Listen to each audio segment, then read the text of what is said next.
Siddharth private ITI के trade welder के सभी विद्यार्थियों का बहुत बहुत स्वागत करता हूं। आज ट्रेड वेल्डर में मैं आप लोगों के लिए लेकर आया हूं ऑक्सी एसिटिलीन गैस कटिंग, जिसको मैं बताने जा रहा हूं। ध्यानपूर्वक सुने। तो ऑक्सी एसिटिलीन गैस कटिंग में एक दृष्टि से देखा जाए तो यह एक केमिकल ऑपरेशन है, क्योंकि कटिंग ऑपरेशन करने में मेटल को जहां से काटना होता है उस स्थान को गैस द्वारा ऑक्सीडाइज करके उसे अलग किया जाता है। ऑक्सी एसिटिलीन फ्लेम से सभी फेरस मेटल्स का कटिंग किया जा सकता है। आजकल फैक्ट्रीज में आयरन तथा स्टील को ऑक्सी एसिटिलीन गैस की सहायता से आसानी से काटा जाता है। इस प्रोसेस को फ्लेम कटिंग भी कहते हैं। तो आइए जानते हैं अब principle used in gas cutting, अर्थात गैस कटिंग का क्या सिद्धांत है।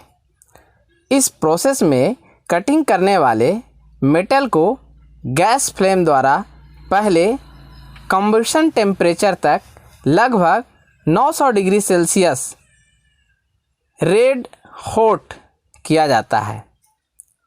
फिर ऑक्सीजन की एक शार्प स्ट्रीम उस पर छोड़ी जाती है, जो मेटल के साथ मिलकर आयरन ऑक्साइड बनाती है तथा इस प्रकार उस स्थान की मेटल अलग हो जाती है। यह एक काफ़ी स्किल्ड प्रोसेस है। इसके लिए स्किल्ड वेल्डर की आवश्यकता होती है। नॉन स्किल्ड वेल्डर इस ऑपरेशन को सही ढंग से पूरा नहीं कर सकते हैं। इस प्रोसेस में जिसके द्वारा आयरन मेटल्स का शीघ्र तथा फ्रेश कटिंग संभव हो पाता है तथा इस उद्देश्य की पूर्ति के लिए एक विशेष ब्लो पाइप का उपयोग किया जाता है। ब्लो पाइप के टिप पर 4 छोटे छोटे होल होते हैं, जिसके मध्य में एक बड़ा सा होल होता है। प्री हीटिंग के लिए ऑक्सी एसिटिलीन मिक्सचर पहले छोटे होल में से गुजारते हैं तथा फिर काटने के लिए बड़े होल में से ऑक्सीजन की धार, जिसको जेट भी कहते हैं, गुजारते हैं। इससे यह सिद्ध हो जाता है कि इस प्रक्रिया से केवल मेटल ही काटे जा सकते हैं, जिसका प्री हीटिंग उनके मेल्टिंग पॉइंट से कम हो। नॉन फेरस एलॉय इस फ्लेम से नहीं काटे जा सकते हैं। अब बात आती है प्री हीटिंग है क्या। तो मैं आपको बताता हूं कि गैस द्वारा कटिंग करने से पहले जहां से कटिंग स्टार्ट होती है उस छोटे से स्थान को रेड हॉट तक गर्म किया जाता है, और जिस टेम्परेचर पर मेटल का ऑक्सीडेशन प्रारंभ होता है उसे काइडलिंग टेम्परेचर भी कहते हैं। कटिंग पॉइंट को काइडलिंग टेम्परेचर तक हॉट करने को ही प्री हीटिंग कहते हैं। प्री हीटिंग किसी भी प्रोसेस द्वारा किया जा सकता है। ऑक्सी एसिटिलीन फ्लेम के द्वारा या अन्य गैसें जैसे natural gas, coal gas, hydrogen gas, methane व इथेन गैस तथा अन्य फ्लेमेबल गैसों का प्रयोग किया जा सकता है। प्री हीटिंग की फ्लेम न्यूट्रल फ्लेम या ऑक्सीडाइजिंग फ्लेम होनी चाहिए। कार्बोनाइजिंग फ्लेम सरफेस के अंदर कार्बन की मात्रा को बढ़ा सकती है, जिससे मेटल हार्ड हो सकती है। इसलिए कार्बोनाइजिंग फ्लेम का उपयोग प्री हीटिंग के लिए नहीं करते हैं। अब आता है बात वर्किंग प्रिंसिपल का, अर्थात कार्य करने का सिद्धांत। तो कटिंग करने से पहले एसिटिलीन तथा प्री हीटिंग ऑक्सीजन को प्रवाहित करके न्यूट्रल फ्लेम तैयार की जाती है। फिर इसके द्वारा मेटल को रेड हॉट किया जाता है। इसके पश्चात कटिंग ऑक्सीजन वे में पास करती है तथा ऑक्सीजन की जो धार होती है जेट इस पर छोड़ी जाती है, जिससे यह आयरन ऑक्साइड बना जाता है और उस स्थान की मेटल पिघल जाती है तथा इस प्रकार मेटल कट जाती है। कटिंग के समय नोजल के अगले भाग तथा सरफेस के पीछे लगभग 6 मिलीमीटर की दूरी रहनी चाहिए। ब्लो पाइप का ना बहुत धीरे चलाया जाता है और ना ही बहुत तेज़ चलाया जाता है। यह गति इतनी होनी चाहिए कि कटिंग धातु में आर पार हो जाए। ब्लो पाइप को धीरे चलाने से कटे हुए जो है सरफेस के किनारे खराब हो जाते हैं और अधिक तेज़ चलाने से कटिंग आर पार नहीं हो पाती। जब मेटल के दूसरी ओर चिंगारी निकलने लगे तो समझना चाहिए कि मेटल आर पार कट गई है। अब बात आती है कास्ट आयरन काटने की। तो कास्ट आयरन का जो कटिंग है वो कैसे करते हैं। तो कास्ट आयरन के लिए कटिंग के लिए प्री हीटिंग जो है ये कार्बोराइजिंग फ्लेम बनानी होती है तथा नोजल को अधिक दूरी पर रखनी चाहिए। कास्ट आयरन को प्री हीटिंग में समय भी अधिक लगता है। इस प्रक्रिया में मेटल पिघलने में सी लगती है। अब बात आती है कटिंग टेक्निक मेथड। तो एक स्किल वेल्डर को कटिंग टेक्निक का ज्ञान होना अति आवश्यक है।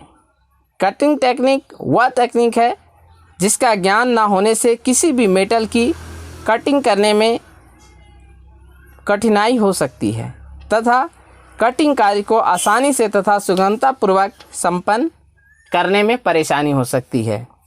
इसलिए वेल्डर को स्किल होना ज़रूरी है। इस टेक्निक का ज्ञान नहीं होने से कार्य करने में बहुत ज़्यादा समय भी लग सकता है तथा कटिंग सही डायरेक्शन में तथा फ्रेश या कहें कि इसकी फिनिशिंग अच्छी नहीं हो सकती है। इसलिए कटिंग करने से पहले निम्नलिखित प्रक्रिया को अपनानी चाहिए। क्या क्या वो प्रक्रिया है मैं आपको बताने जा रहा हूँ। पहली प्रक्रिया है कि सबसे पहले जिस मेटल पर तथा जिस शेप में कटिंग करनी हो पहले उस पर लाइन खींच लेनी चाहिए या उस पर लाइन अंकित कर देनी चाहिए। दूसरा, कटिंग ब्लो लैंप पर मेटल या जॉब की मोटाई के अनुसार नोजल या टिप का चयन करना चाहिए। तीसरा, ऑक्सीजन या एसिटिलीन गैस का प्रेशर भी नोजल के अनुसार ही सेट करनी चाहिए। चौथा, कटिंग ब्लो लैंप की एसिटिलीन नीडल वाल्व तथा ऑक्सीजन की नीडल वाल्व को खोलकर फ्लेम प्रज्वलित करके उसे सेट करें। पाँचवा, कटिंग करते समय ब्लो लैंप को उसी अंकित लाइन पर उसी रेखा पर सावधानीपूर्वक चलानी चाहिए। छठा, ब्लो लैंप को लाइन से हटाकर चलाने का कट का रास्ता चौड़ा हो जाता है तथा मेटल की हानि भी होती है, इसलिए हमेशा लाइन पे ही चलानी चाहिए। सातवां, कटिंग स्पीड समान रहनी चाहिए। यदि स्पीड तेज होती है तो कटिंग आर पार नहीं होती है। आठवां, ब्लो लैंप को जॉब के कॉर्नर तक कटिंग करते हुए ले जानी चाहिए तथा प्री हीटिंग फ्लेम द्वारा जॉब के हेड को रेड हॉट करें। नौवां, इसके बाद कटिंग ऑक्सीजन वाल्व धीरे धीरे खोलें जिससे ऑक्सीजन जो है हॉट या मेल्टिंग मेटल को ऑक्सीडाइज में बदल दे और चिंगारी से ही उसको जेट धार देते हुए कटिंग करें।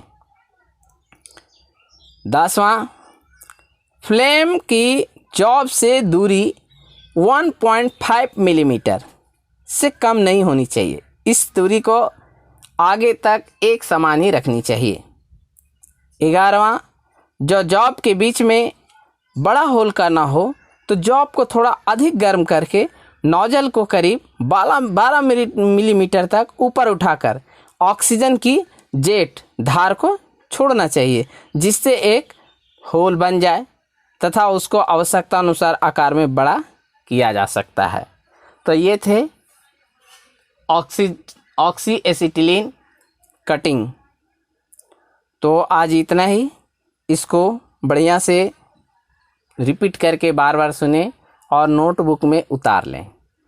इससे क्वेश्चन हमेशा आते हैं, इसलिए ये बहुत ही महत्वपूर्ण टॉपिक है। बहुत बहुत धन्यवाद। अपना ख्याल रखें और अपने परिवार का भी।